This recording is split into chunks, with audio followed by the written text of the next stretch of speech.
Sveiki, su jumis Aldona, kuri jau 10-metį eina sąmoningumo keliu ir šiandieną noriu pasidalinti, kaip taiko savo gyvenime 6 maždaug žingsniukus savo emociniam intelektui, kuris padeda išsiaiškinti, kodėl pykstame ant partnerių ir ką daryti, kad nebebūtų to pykčio tiek daug ir kad būtų ryšys ir sutarimas. Taigi pirmoji dalyje praeitą savaitę dalinausi apie kaip pereiti savo emocinės reakcijas per 6 žingsnius. Pažiūrėkit, dalinausi apie bejėgiškumą ir baimę. Ir šiandieną pasidalinsiu su jumis trumpai net apie 3 atrastus paslėptus jausmus ir kaip su jais pradirbti, kad jie nesproginėtų ant mūsų artimųjų ir kad mums būtų lengviau.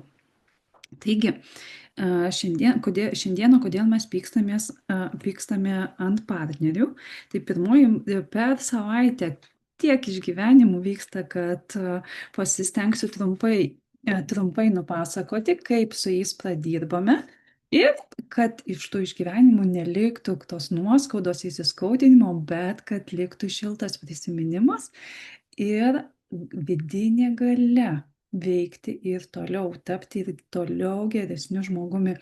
Yra toksai pasakymas, kad klausia, kuo nori būti užaugęs, ir atsakymas geru žmogumi. Tai šiandien iš šitos temos. Taigi pirmas mano pyktis ant vyro buvo tada, kai viduje jaučiau iš tikrųjų, kad nenoriu vykti į sodybą, bet visi taip daro, reikia važiuoti, reikia švęsti, reikia būti, reikia palaikyti, reikia kartu su šeima, bet viduje jaučiau, kad aš iš tikrųjų nenoriu, kad kažkas yra negerai. Kad, tiesiog vidinis žinojimas žinojo, kad neturiu ten vykti. Bet vykau. Ir vėl kaip iš anos temos atsimenat, protas visur sako taip, nes reikia, nes mes esam taip įpratinti, bet vidus sakė ne. Bet paklausiau proto ir vykau į sodybą, kurioje laikiausi, buvau iš tikrųjų ne savimi, buvau tokia, kokios reikia. Ir aišku, kiek ilgai taip galime išlaikyti. Atėjo tas momentas, kuomet sulaukus komentaro iš vyro pratrūkau. Įsijungė mano emocinė reakcija. Pirmiausia, mano emocinė reakcija tai yra puolimas ir gynyba. Kam? Tam, kad išlikčiau saugi. Ir aišku, atgal puolimas į jo komentarą. Ir tada tas taigi tokia sekundžių reakcija, instinktyvi. Tada, aišku, kadangi jau einu sąmoningumo keliu, žinau, pastebėjau šitą savo reakciją ir žiūriu, kad bus blogai. Ir mano kitas būdas yra tiesiog pasitraukti ir išsiaiškinti, kas čia buvo. Tai lygiai tą patį ir padariau. Sėdėjau tyliai, pasėdėjau ir žiūriu, kad manyje labai daug emocijų verda. Tada pasitraukiau į šoną, nuėjau į kitą kambarį. Ir tai man, žinokit, užtruko apie valandą. Pirmiausia klausimas buvo, kas buvo paslėpta po šitą tavo reakciją, gintis, pulti, kad tik tais įrodyti savo, ne? Tai paklausiu šito klausimo, radau savyje senąją save. Iš karto, kad pasijautau auka, iš karto, kad pasijautau vargšę ir įžeista. Tai buvo sukurta mano proto jau tam, kad apsaugotų, o kas yra giliau. O giliau pasirodo, paklausiau dar savęs klausimo, o kas slypi po visom šitom reakcijom. Ir paklausius dar giliau, iš tikrųjų nukreipi dėmesį tada į savo jausmus, kas vyksta kūne. Nes apie tas reakcijas ir instinktus gali protas prikurti mums labai daug ko. Bet mūsų tikslas eiti giliau. Paklausiu, koks jausmas slypi po šita mano gynybos, puolimo, įsižeidimo, vargšės aukos reakcija. Ego, kitaip sakoma, ne, ką jisai bando apsaugoti. Ir toliau sau būnu viena kambaryje, taip darosi gera, darosi taip jau šilta ir randu jausmą, kuris yra, kad, ką aš čia pirmas, nes turiu 3 aš juos. Tai pirmas jausmas yra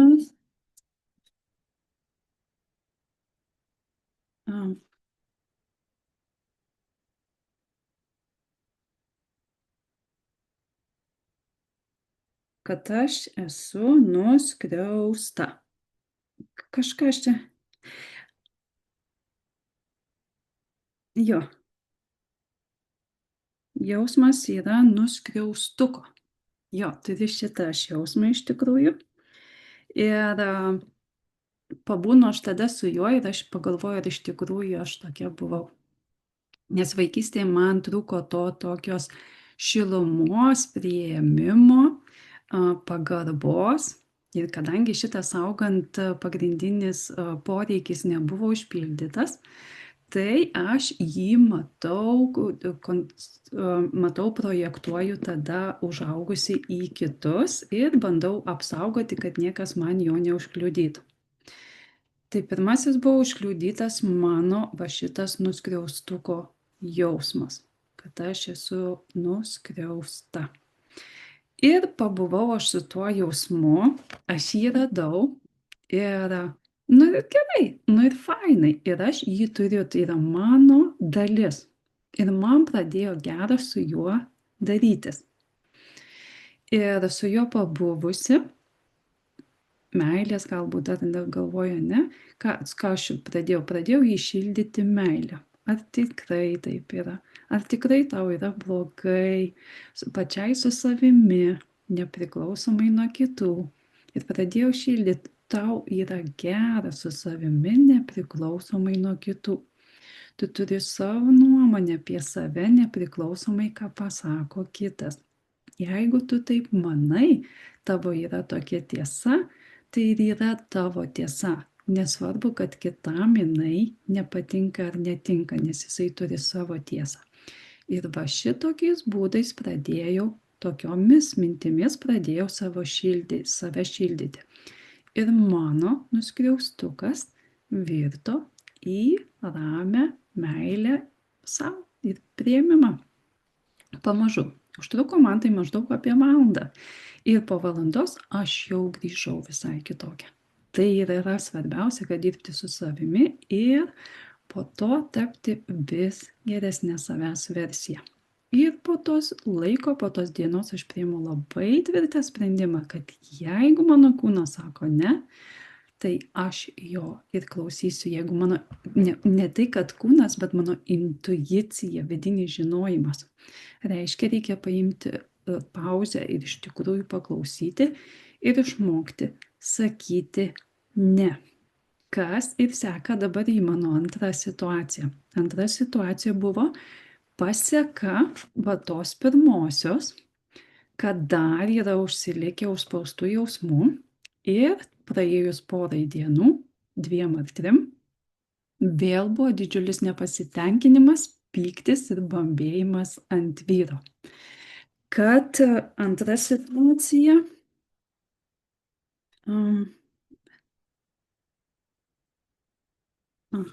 antra situacija, kad negaliu jaustis saugi ir negaliu pasikliauti vyru, nes nesuprantu, ką jisai daro. Vėl vyko, nesąmoningas, visiškas bambėjimas, dialogas apie nieką, kiekvienas iš savo pozicijos ir, aišku, manyje augantis pyktis, ne, kad manęs nesupranta ir kad elgiasi būtent ne taip, kaip aš norėčiau.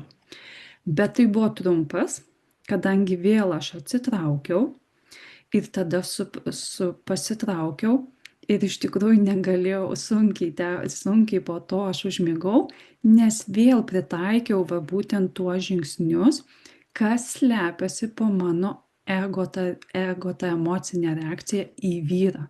Tai buvo pyktis, tai buvo nepasitenkinimas, tai buvo bambėjimas, tai buvo noras įrodyti, pakeisti. Tai kas tai buvo iš tikrųjų, tai buvo nepasitenkinimas, ne, kad negaliu jausti saugi ir pasikliauti jo. Ir koks jausmas slypi po šitą emocinę reakciją? Iš tikrųjų radau tai, kad negaliu pasikliauti pati savimi. Kodėl? Pereinam iš pirmos situacijos, paimam, kada mūsų intuicija, mūsų vidinis žinojimas, mūsų kūnas mums siunčia signalą, kad ne, o mūsų protas liepia mums tai daryti, vis prikurdamas įvairiausių priežasčių, kodėl turime tai daryti, kodėl mums reikia tai daryti. Ir mes darome prieštaraudami tai, ką jaučiame. Ir va tas va, mūsų ir nemokame pasakyti, nepastovėti už save, kelia mums pyktį patiems ant savęs.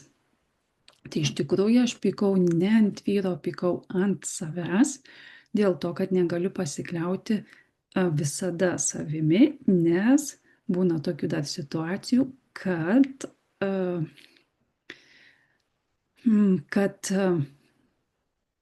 pauzę turiu paimti.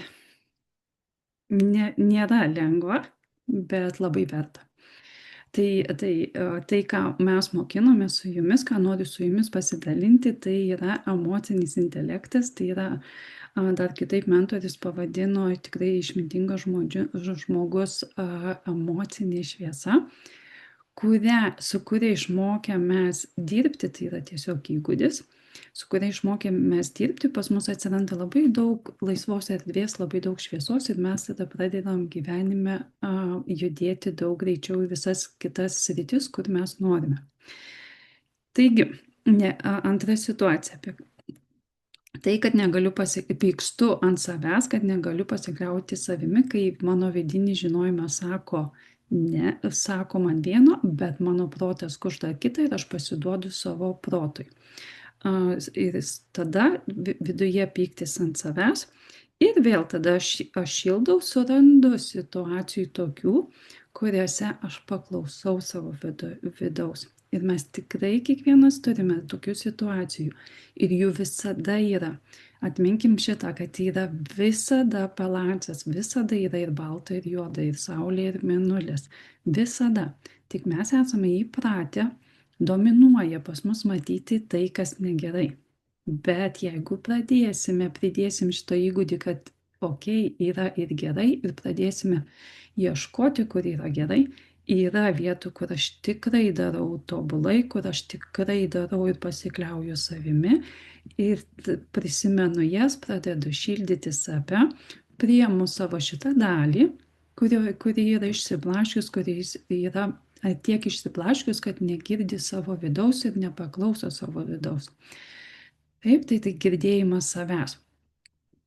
Priimu šitą dalį, leidžiu jai būti ir kiekvieną dieną prisimenu, kad ją turiu ir kai ją išgirstu, tada vis dažniau, vis daugiau aš jos paklausau ir ją renkuosi. Iki to, kol tai taps įgūdžiu, jau automatišku įpročiu ir man jau nebereikės paskui va šitaip dirbti, kaip dabar kalbu su jumis. Tai tiesiog bus sekundžių reikalas, vyks manyje savireguliacija, atsimenat? Ir trečia situacija, dalinausi aš su jumis praeitą savaitę irgi apie džiaugsmą. Tai vėl užbambėjau vyrui, vėl pas mane išlindo užspaustas jausmas ir emocinė reakcija buvo, ego reakcija buvo tai, kad pykau, kad nėra džiaugsmo, nėra nuotykių, nėra dėmesio. Ir būtent iš vyro, kokį mes iš tikrųjų, ne, kad norime visko sulaukti iš kito. Bet iš tikrųjų viduje vėl atsitraukiu, vėl pokalbis. Kodėl pokalbiai yra būtini? Dėl to, kad išsakant garsiai mes ir išgirstam patį save. Ir kitą, aišku, ne, bet ir save. Ir tada norisi užsičiaupt, atsitraukti ir savęs paklausti, okei, o kas yra po tavo tokia reakcija, kad pyksti ant jo, kad nėra džiaugsmo, nėra dėmesio, nėra nuotykio. Ir vėl atsitraukus, jau randi jausmą, kad manyje dominuoja, gyvena nusiminimas, liūdesys. Ir mano visa energija, dalinausi praeitam video apie energiją, mano visa energija išeidavo gyvenime į tai, kad tai, kas yra mano viduje, va tie užspausti jausmai, aš bandžiau jų atsikratyti. Kovojau su jais, kad jų nebūtų. Nes tą, ką mes matom dabar socialiniai medijoje, labai aiškiai žmonės laimingus, besišypsančius ir jiems viskas yra gerai. Mes manom, kad ir mes tokie turim būti. Ir mes norim atsikratyti to, ką mes turim. Taip mes išeikvojam labai daug energijos savo viduje, dėl to mes neturim jokios energijos daryti dalykų netgi ir išorėje. Nes tiek daug vyksta mūsų galvoje emocinių reakcijų, prikurta ego minčių, prieštaraujančių kūnui, prieštaraujančių vidiniam žinojimui, kad mes išeikvojame savo energiją vien tik tais vykdydami tą protinį ir emocinį pokalbį savo viduje. Bet jeigu išmokstame paklausti, o kasgi slypi po mano tokia reakcija, nepasitenkinimu, kad nėra pykčių ant partnerio, kad nėra džiaugsmo, nuotykių ir dėmesio, pasirodo, kad slepiasi jausmas pas mane, nusiminimo, ką jau minėjau. Ir tada ką darai? Priimi tą jausmą, kad jis tokias yra. Yra jis manyje. Tik tai klausimas, kiek ilgai jam leisiu dominuoti. Tai kadangi sąmoningumo keliu pasirinkau eiti ir norisi patirti vis, kad dominuotų tie šviesūs jausmai, tai priimu aš tą savo seną, šildau tada jį, prisimenu visus fainus dalykus, kur aš nesu nusiminusi. Ties tokie faini momentai, išgyvenimai, kuriais dalinausi, kaip pakuteni vaikui kojytę paduką arba šoniuką, arba guli šalia, arba apsikabini, arba gamtoj pabūni, arba šuniukas bėgioja gražiai, arba su žmogumi akis į akį pasišneki apie tiesiog nepažįstamuoju. Prisimeni tokius momentus ir prisimeni, kad ten tikrai patyrei džiaugsmą, tikrai patyrei nuotykį, išgyvenimą ir tikrai buvo to dėmesio. Pradedi save šildyti, prisimeni tos nuostabias akimirkas ir leidi tam jausmui būti. Neprieštarauji, kad jis yra, nebandai jo iš savęs išimti, bet pradedi jį šildyti, kad tu esi verta ir tu esi džiaugsminga, tu esi faina ir nebūtinai būdama besišypsanti, ir nebūtinai tada, kai džiaugiesi, ir nebūtinai tada, kai turi kažkur išeiti, išvažiuoti į svetimą šalį ir patirti kažkokius nuotykius. Tu jau iš savo prigimties esi džiaugsme, šviesoje ir meilėje, nes, kaip minėjau, atsimenat, praeitoj temoj, bet galėsim padaryti dar mes ir video, kad gimstame su pilnu DNR, tai yra mūsų gyvybė, tai yra naujausi neuromokslai tyrimai pagal daktarę Karolinę Leaf. Tai mūsų gyvybė yra pilnas DNR. Tik mes visko netinkamo mes išmokstame iš aplinkos, kurioje augom. Tai mūsų tikslas yra dabar atmokti.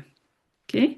Tai tą, kai išmokome, jau yra mūsų dalis. Tai viskas gerai. Išmokome, kad mes nesam tokie, kad aš nesu džiaugsminga, kad aš nesu nepasikliaujanti savimi ir kas pirmas, kad aš esu nuskriausta, ne? Tai gerai, aš taip išmokau. Gerai. Tai taip jau yra. Tai dabar ką galiu padaryti? Pridėti, o ką noriu atmokti atgal. O atmokti atgal noriu tai, kad aš esu meilė, kad esu šviesa, kad esu džiaugsmas, kad esu tyrumas, kad esu sąmoningumas, ne? Tai pridedam to po truputį daugiau. Bet pirmiausia, leisdami būti sau tokie, kokie esame. Ir jeigu nusimenam, tai ir leidžiam savo būti nusiminus. Ir jeigu nepasikliaujam savim ir pykstam, tai ir nepasikliauja ir leidžiam savo tokiems būti, pabūnam su tuo. Kiekvienas jausmas, jausmas yra cheminė reakcija mūsų kūne. Galėsim kada pažiūrėti video irgi apie tai.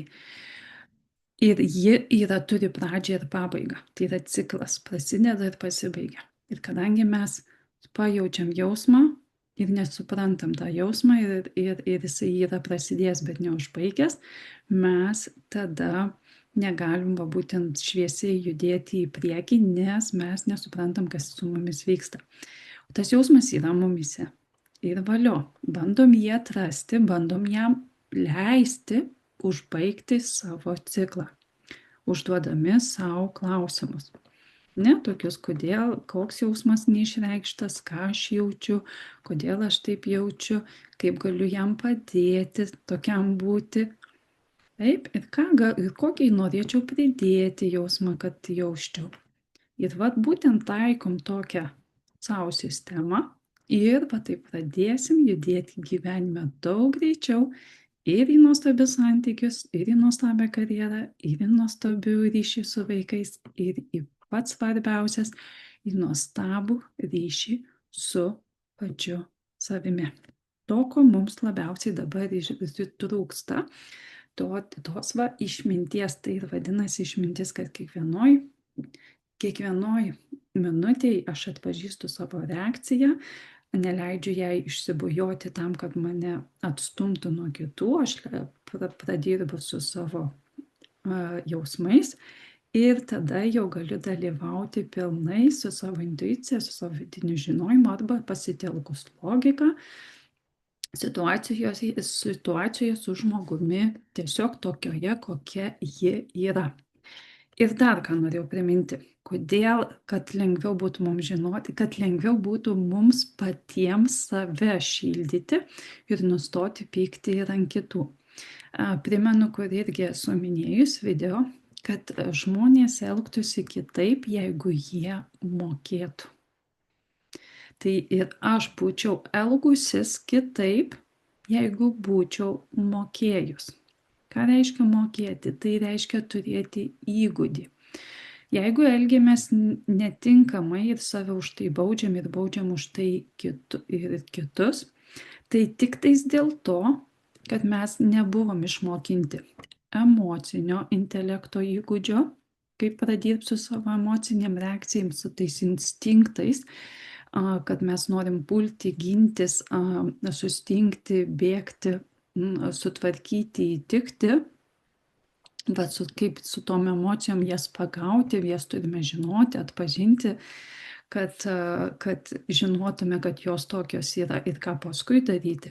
Tai mes neturim įgūdžio emocinio intelekto, mes neturim įgūdžio dėmesio koncentracijos, tai yra, kad stebėti save, kas vyksta tavyje, kiekvienom pokalbį, kiekvienoj situacijai.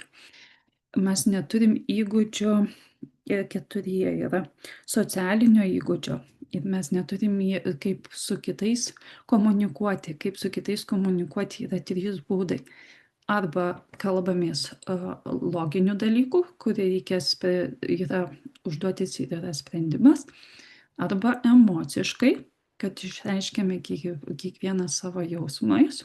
Arba trečias, tai yra socialinis, kad pasidalinam kiekvieną savo nuomonę, bet nei vienas nieko iš kito nenorim.